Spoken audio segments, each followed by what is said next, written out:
अस्सलाम वालेकुम student, my name is Shami and you are watching my YouTube channel conceptual academy with Shami. तो इससे previous topic हमारा क्या था कि फ़िज़िक्स के ऊपर हमने कुछ इंट्रोडक्शन क्लास ली थी कि फ़िज़िक्स की कुछ डेफिनेशन बताई थी और उसकी हिस्ट्री के बारे में थोड़ा सा इंट्रो दिया था। आज जो है हम डिस्कस करेंगे कि फ़िज़िक्स की डेफिनेशन को थोड़ा सा देख लेते हैं और उसकी कुछ ब्रांचेज़ हैं उसको वन बाय वन हम देखने की कोशिश करते हैं और आपको समझाने की भी कोशिश करेंगे। इंशाल्लाह आप भी समझ जाओगे। फ़िज़िक्स की डेफिनेशन क्या है? फ़िज़िक्स के बारे में मैंने आपको पहले भी बताया था कि फ़िज़िक्स क्या है, ब्रांच है किसकी, साइंस की है। वो किस चीज़ के बारे में डील करती है? हमारे पास दो चीज़ों के बारे में डील करती है, एक तो मैटर है, दूसरी जो चीज़ है हमारे पास वो क्या है, एनर्जी। मैटर और एनर्जी के बारे में स्टडी करती है और इनका आपस में क्या ताल्लुक है, इंटरेक्शन, मतलब किसका, मैटर और एनर्जी का आपस में जो इंटरेक्शन है इसके बारे में भी हम क्या करते हैं, फ़िज़िक्स के बारे में फ़िज़िक्स के अंदर ही स्टडी करते हैं। ये ओवरऑल क्या है, हमारे पास डेफिनेशन है किसकी, फ़िज़िक्स की। अभी हम बात करते हैं थोड़ी सी किसकी, फ़िज़िक्स की ब्रांचेस की बात करते हैं। डिफरेंट तरह की हमारे पास फ़िज़िक्स के अंदर क्या है, ब्रांचेस हैं, लेकिन उसमें से यहाँ पे सिलेबस के हवाले से अगर बात करें तो हमारे पास टोटल 12 ब्रांचेस हैं। वन बाय वन इनको डिस्कस करते हैं कि ब्रांचेस के अंदर हो क्या रहा है। अगर मैं बात करूँ सबसे पहली जो हमारे पास ब्रांच है किसकी, मैकेनिक्स की अगर बात करें तो मैकेनिक्स किसकी ब्रांच है, फ़िज़िक्स की ब्रांच है। और फिज़िक्स किसकी ब्रांच है, ये आपको पता है, कल भी मैंने बताया था कि ये साइंस की ब्रांच है। फिज़िक्स और फिज़िक्स की जो मज़ीद फर्दर जो ब्रांच है हमारे पास वो क्या है, मैकेनिक्स है। मैकेनिक्स के अंदर हम ओवरऑल किसको स्टडी करते हैं, लॉज को स्टडी करते हैं, मोशन के जो लॉज हैं, जैसे कि डिफरेंट तरह के हमारे पास मोशन होते हैं। मैंने आपको कल भी बताया था, सर्कुलर मोशन हो, लीनियर मोशन हो, या फिर हमारे पास ट्रांसलेटरी, वाइब्रेटरी, जितने भी मोशन होते हैं। और साथ में किस चीज़ को स्टडी करते हैं इस फिज़िक्स की ब्रांच के अंदर, ग्रेविटी को भी स्टडी करते हैं, लॉज ऑफ मोशन को स्टडी करते हैं और साथ में किसको, ग्रेविटी को स्टडी करते हैं। इनका जो रिलेशन ताल्लुक होता है आपस में, इसके बारे में जो भी स्टडी करते हैं हम किसके अंदर करते हैं, वो मैकेनिक्स ब्रांच के अंदर करते हैं। दूसरी जो हमारे पास फिज़िक्स है, हमारे पास यहाँ पे थर्मोडायनेमिक्स। थर्मोडायनेमिक्स का मतलब, अगर थर्म का मतलब मैं यहाँ पे आपको बता दूँ कि थर्म का मतलब क्या होता है, हीट होता है। थर्म की जो मीनिंग होती है वो क्या होती है, हमारे पास हीट होती है। थर्मोडायनेमिक्स के अंदर हम हीट को स्टडी करते हैं, टेम्परेचर को स्टडी करते हैं और एनर्जी, साथ में वर्क को। इन सब का आपस में क्या ताल्लुक होता है, इनका मतलब हीट किस तरह से मतलब प्रोड्यूस होती है, एब्जॉर्ब किस तरह से होती है, टेम्परेचर क्या रहता है, सही है, और साथ में एनर्जी, वर्क, इन सब को स्टडी करते हैं। कौन सी हम फिज़िक्स की ब्रांच में स्टडी करते हैं, वो होती है हमारे पास थर्मोडायनेमिक्स होती है। थर्म का मतलब मैंने आपको बता दिया क्या होता है, हीट होता है, सही है। नेक्स्ट जो हमारे पास ब्रांच आ रही है वो हमारे पास है इलेक्ट्रिसिटी। इलेक्ट्रिसिटी के अंदर हम क्या करते हैं, चार्जेस को स्टडी करते हैं। अब आपको पता है चार्जेस, हमारे पास दो तरह के चार्जेस होते हैं, चाहे वो एक होता है हमारे पास पॉजिटिव चार्ज होता है, एक हमारे पास क्या होता है, नेगेटिव होता है। एक क्या होता है, पॉजिटिव, और दूसरा हमारे पास क्या होता है, नेगेटिव चार्ज। दो तरह के चार्जेस होते हैं। इन चार्जेस को स्टडी करेंगे, किन कंडीशन के ऊपर चार्जेस किस तरह से होंगे हमारे पास, या तो चार्जेस रेस्ट में होंगे या फिर चार्जेस मोशन के अंदर होंगे। चार्जेस से रिलेटेड थोड़ा सा और भी देख लेते हैं। चार्जेस का यहाँ पे क्या कॉन्सेप्ट होता है, पॉजिटिव चार्ज हमेशा क्या कर रहा होता है, एक दूसरे को रेपल कर रहा होता है। जबकि अगर बात करें सेम चार्जेस की, नेगेटिव की बात करें तो नेगेटिव क्या कर रहा होता है, एक दूसरे को रेपल करता है। यहाँ पे कोलम्बियन एक फोर्स लगती है इनके बीच में। अगर अपोजिट चार्ज की बात करें, यानी कि अनलाइक चार्ज, एक पॉजिटिव चार्ज है, लेट सपोज मैं यहाँ पे बता दूँ, एक पॉजिटिव है, दूसरा हमारे पास क्या है, नेगेटिव चार्ज है, तो इन दोनों के बीच में जो हमारे पास फोर्स होगी कोलम्बियन, वो क्या होगी, अट्रैक्शन वाली फोर्स होगी। तो टोटल जो कॉन्सेप्ट है हमारे पास इलेक्ट्रिसिटी से रिलेटेड वो ये है। हमारे पास क्या करते हैं, चार्जेस को स्टडी करते हैं, चार्जेस की प्रॉपर्टीज़ को स्टडी करते हैं। चार्जेस किस फॉर्म में हो सकते हैं, या तो चार्जेस हमारे पास रेस्ट में हो सकते हैं, या चार्जेस किस में हो सकते हैं, मोशन में हो सकते हैं। और चार्जेस किस तरह के होते हैं, दो ही तरह के हमारे पास चार्जेस होते हैं, एक पॉजिटिव होता है, दूसरा हमारे पास नेगेटिव होता है।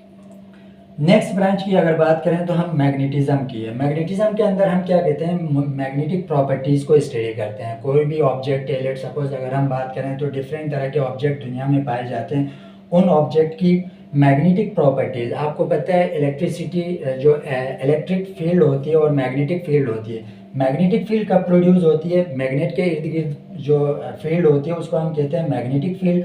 और जो इलेक्ट्रिक मतलब इलेक्ट्रिसिटी से जो फील्ड हमारे पास जनरेट होती है, प्रोड्यूस होती है, उस फील्ड को हम कहते हैं इलेक्ट्रिक फील्ड। तो यहाँ पे क्या पढ़ेंगे हम, मैग्नेटिक प्रॉपर्टीज़ को पढ़ेंगे। मैग्नेट की प्रॉपर्टीज़ क्या होंगी, उसका मतलब प्रॉपर्टीज़ को स्टडी करना। मटेरियल डिफरेंट तरह के मटेरियल हो सकते हैं। अब आपके पास सिल्वर हो सकता है, कॉपर हो सकता है, इसी तरह डिफरेंट तरह के आपके पास मटेरियल हो सकते हैं। उसको उसकी प्रॉपर्टीज़ को स्टडी करना है, यानी कि मैग्नेट से बनी हुई जो हमारे पास मटेरियल है उनकी मैग्नेटिक फील्ड को क्या करना है, उसकी मैग्नेटिक प्रॉपर्टीज़ को स्टडी करते हैं कि कौन सी वाली ब्रांच के अंदर, मैग्नेटिज्म के अंदर करते हैं।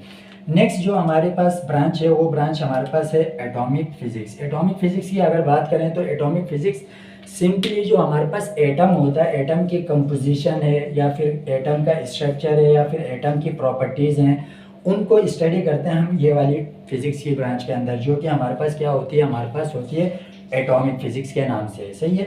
इसके अंदर हम किन किन चीज़ों को स्टडी करते हैं, एक तो इसकी कंपोजिशन, एटम की कंपोजिशन किस तरह की होगी, दूसरा हम इसके अंदर स्टडी करते हैं कि एटम का स्ट्रक्चर किस तरह का होगा, और साथ में हम क्या करते हैं, प्रॉपर्टीज़ को स्टडी करते हैं, किसके, एटम की प्रॉपर्टीज़ क्या है, स्ट्रक्चर क्या है, कंपोजिशन किस तरह की होगी, इन तमाम चीज़ों को हम स्टडी करते हैं किसके अंदर, एटॉमिक फिजिक्स के अंदर। नेक्स्ट अगर हम बात करें, नेक्स्ट जो फिजिक्स की ब्रांच है जिसको हम डिस्कस करने वाले हैं 6 नंबर पे जो है हमारे पास, वो है ऑप्टिक्स। ऑप्टिक्स के अंदर बात करें तो ऑप्टिक्स एक ऐसी ब्रांच है फिजिक्स की जिसके अंदर हम क्या करते हैं, फिजिकल एस्पेक्ट्स को स्टडी करते हैं, किसके, लाइट के फिजिकल एस्पेक्ट्स को स्टडी कर रहे होते हैं और उसके साथ में प्रॉपर्टीज़ को स्टडी करते हैं with the help of optical instrument. यानी कि ऑप्टिकल इंस्ट्रूमेंट जैसे कि हम बात करें कि हमारे पास सिंपल माइक्रोस्कोप है, कंपाउंड माइक्रोस्कोप है, टेलीस्कोप है, डिफरेंट तरह के हमारे पास क्या हैं, ऑप्टिकल इंस्ट्रूमेंट हैं। इनके ज़रिए हम जो स्टडी करते हैं लाइट के स्पेक्ट्स को, वो कौन सी ब्रांच के अंदर करते हैं, हम ऑप्टिक्स ब्रांच के अंदर करते हैं। नेक्स्ट जो हमारे पास 7 नंबर के अंदर है साउंड है। साउंड वाली जो फिजिक्स है, साउंड के अंदर हम क्या करते हैं, जो प्रोडक्शन होती है किसकी, साउंड की प्रोडक्शन हो या फिर प्रॉपर्टीज़ हो, उनके बारे में जो स्टडी करते हैं ओवरऑल हम किसके अंदर करते हैं, साउंड फिजिक्स के अंदर करते हैं। साउंड किस तरह से प्रोड्यूस हो रहा है, साउंड कब प्रोड्यूस होता है, मतलब कौन सी ऐसी चीज़ होती है जिसकी वजह से साउंड प्रोड्यूस होता है, और साथ में क्या करते हैं, साउंड की जो प्रॉपर्टीज़ हैं उसके बारे में स्टडी करते हैं, साउंड वेव्स कहलाती है। ये हमारे पास ये जो फिजिक्स है हमारे पास साउंड से रिलेटेड है। नेक्स्ट अगर बात करें 8 नंबर पे हमारे पास जो फिजिक्स है, न्यूक्लियर फिजिक्स। न्यूक्लियर फिजिक्स के अंदर हम क्या करते हैं, ओवरऑल स्टडी करते हैं हम न्यूक्लियस को, न्यूक्लियस का स्ट्रक्चर कैसा है, उसका बिहेवियर कैसा है, साथ में अगर बात करूं कि उनका इंटरेक्शन किस तरह का है, स्ट्रक्चर और जो बिहेवियर है उनका इंटरेक्शन आपस में कैसा है एटॉमिक न्यूक्लियाई के अंदर, यानी कि एक एटम की न्यूक्लियस है उसका मतलब इंटरेक्शन किस तरह का है, स्ट्रक्चर कैसा है, बिहेवियर कैसा है, इन सब चीज़ों को हम कहाँ पे स्टडी करते हैं, न्यूक्लियर फिजिक्स के अंदर स्टडी करते हैं। ये हमारे पास फिजिक्स की 8 नंबर पे जो ब्रांच थी वो ये है। नेक्स्ट की अगर बात करूँ 9 नंबर पे जो है हमारे पास, वो है हमारे पास पार्टिकल फिजिक्स, जो कि यहाँ पे लिखा हुआ। पार्टिकल फिजिक्स के बारे में अगर मैं आपको थोड़ा बता दूँ तो पार्टिकल फिजिक्स में हम क्या करते हैं, मैटर और उसकी रेडिएशन, मैटर और रेडिएशन, यानी कि मैटर है, मैटर मैंने आपको कल ही बताया था, कोई भी चीज़ जो जगह घेरती हो, वजन रखती हो, उसको हम क्या कहते हैं, मैटर कहते हैं।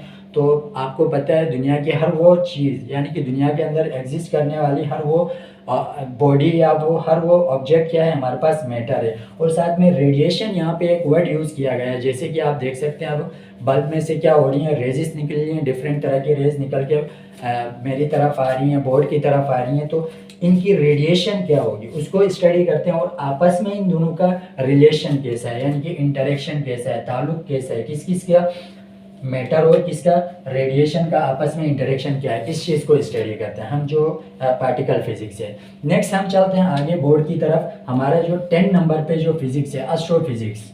एस्ट्रोफिजिक्स की अगर हम बात करें तो सेलेस्टियल ऑब्जेक्ट की हेल्प, लॉज ऑफ फिजिक्स, यानी कि इसके अंदर हम क्या करते हैं, ओवरऑल जो प्लैनेट्स के बारे में जो स्टडी होती है या एटमॉस्फेयर के बारे में स्टडी होती है, ऑब्जेक्ट होते हैं डिफरेंट तरह के, उनको कहा जाता है सेलेस्टियल ऑब्जेक्ट कहा जाता है उनको। और किसकी हेल्प के साथ हम इसको स्टडी करते हैं, लॉज ऑफ फिजिक्स में रहते हुए इन चीज़ों को स्टडी करते हैं, ये हमारे पास कहलाती है एस्ट्रोफिजिक्स। नेक्स्ट नंबर पे जो हमारे पास है प्लाज्मा फिजिक्स है। नेक्स्ट नंबर पे क्या है, प्लाज्मा फिजिक्स है। प्लाज्मा फिजिक्स के अंदर हम किस चीज़ को स्टडी करते हैं, प्लाज्मा का मतलब होता है, जैसे कि मैंने आपको बताया था मैटर हमारे पास वैसे तो 3 तरह के एग्जिस्ट करते हैं। एक जो हमारे पास इसकी टाइप होती है उसको मैंने आपको बताया था कि प्लाज्मा भी होती है, इसकी जो टाइप होती है 4th वन, जिसको हम आगे की क्लासेस, हायर क्लासेस में स्टडी करते हैं, लेकिन क्लास 9 के अंदर प्लाज्मा जो मैटर की स्टेट है इसको इतना स्टडी नहीं करते हैं। प्लाज्मा का मतलब क्या होता है, आयंस को स्टडी करते हैं। इसके अंदर किसको स्टडी करते हैं, आयंस को, यानी कि आयोनाइज स्टेट ऑफ मैटर, जो मैटर की जो स्टेट होती है, आयोनाइज्ड स्टेट होती है, उसको स्टडी करते हैं और साथ में उसकी जो डिफरेंट तरह की प्रॉपर्टीज़ हैं उनको स्टडी करते हैं इस वाली ब्रांच के अंदर। कौन सी वाली, प्लाज्मा फिजिक्स के अंदर। लास्ट है बिल्कुल इसके जियो फिजिक्स, नंबर 8 पे हमारे पास क्या है, जियो फिजिक्स है। जियो फिजिक्स के अंदर हम क्या स्टडी करते हैं, लिखा हुआ भी आप देख सकते हैं, स्टडी होती है किसकी, इंटरनल स्ट्रक्चर ऑफ अर्थ की, यानी कि अंदर से अगर आप इस अर्थ को जानना चाह रहे हो उसके बारे में कि प्रॉपर्टीज़ क्या होती हैं, किस तरह से दिखती है अर्थ को, इनर सरफेस में जाके इंटरनली आप उसको स्टडी करना चाह रहे हो, तो वो हमारे पास कहलाती है जियो फिजिक्स कहलाती है। ये तो हो गई ओवरऑल हमारे पास फिजिक्स की ब्रांच हो गई, उसकी कुछ टाइप्स हो गए। अब हमारे पास यहाँ पे थोड़ा सा टॉपिक ये है कि इम्पोर्टेंस ऑफ फिजिक्स क्या है हमारे पास। इम्पोर्टेंस ऑफ फिजिक्स सोसाइटी के अंदर बात करें, टेक्नोलॉजी के अंदर रहते हुए बात करें, या कि हमारी जो रोज़मर्रा की ज़िंदगी है इसके अंदर रहते हुए अगर हम बात करें कि क्या इंपॉर्टेंस है फ़िज़िक्स की, तो फिज़िक्स के बहुत सारे इंपॉर्टेंस हैं। देखें अगर आप मैं फ़िज़िक्स के इंपॉर्टेंस आपको बता दूं तो जैसे कि आप घर में क्या करते हैं, बहुत सारे इलेक्ट्रिसिटी से रिलेटेड अप्लायंस वगैरह यूज़ करते हैं, जैसे कि मोबाइल हो, लैपटॉप हो, डिफरेंट तरह के, वॉशिंग मशीन हो, ऑन मशीन हो, या फिर आप बात करें कंप्यूटर की बात करें, बल्ब वगैरह हो, ये सारी चीज़ें क्या हैं, इंपॉर्टेंस ऑफ फिज़िक्स हैं। इसके अलावा अगर बात करें तो हमारे पास जितने भी व्हीकल्स वगैरह हैं, गाड़ियाँ वगैरह जितनी भी चलती हैं, ट्रांसपोर्ट सिस्टम है, या फिर हम बात करें कि फ़ज़ाई जो सिस्टम है, एक कंट्री से दूसरी कंट्री तक आप ट्रेवल करके जाते हैं ईज़िली एरोप्लेन के ज़रिए, ये सारी किसकी, फ़िज़िक्स ही के हैं। फिज़िक्स के वो लॉज हैं जिसके ज़रिए इसके इंजन को क्या किया जाता है, इंट्रोड्यूस कराया गया। वहाँ पे सारी की सारी जो चीज़ लग रही होती है फिज़िक्स ही लग रही होती है। तो फिज़िक्स के बगैर तो हमारी एक भी चीज़ जो है ना पॉसिबल नहीं है। किसी काम को कंप्लीट करने के लिए फ़िज़िक्स बहुत ज़्यादा ज़रूरी है। तो ये तकरीबन मेरे ख्याल से फ़िज़िक्स की ब्रांच हो गई। साथ में क्या हो गए हमारे पास फ़िज़िक्स की डेफिनेशन हो गई और कुछ इसकी ब्रांचेस हो गए और इम्पोर्टेंस ऑफ फिज़िक्स भी हो गई साथ में। तो आज के लिए इतना ही रखते हैं। तो चैनल को ज़्यादा से ज़्यादा सब्सक्राइब करें, लाइक करें, शेयर करें, कमेंट्स करें। अपना ख्याल रखें। थैंक यू, जज़ाकल्लाह, अल्लाह हाफ़िज़।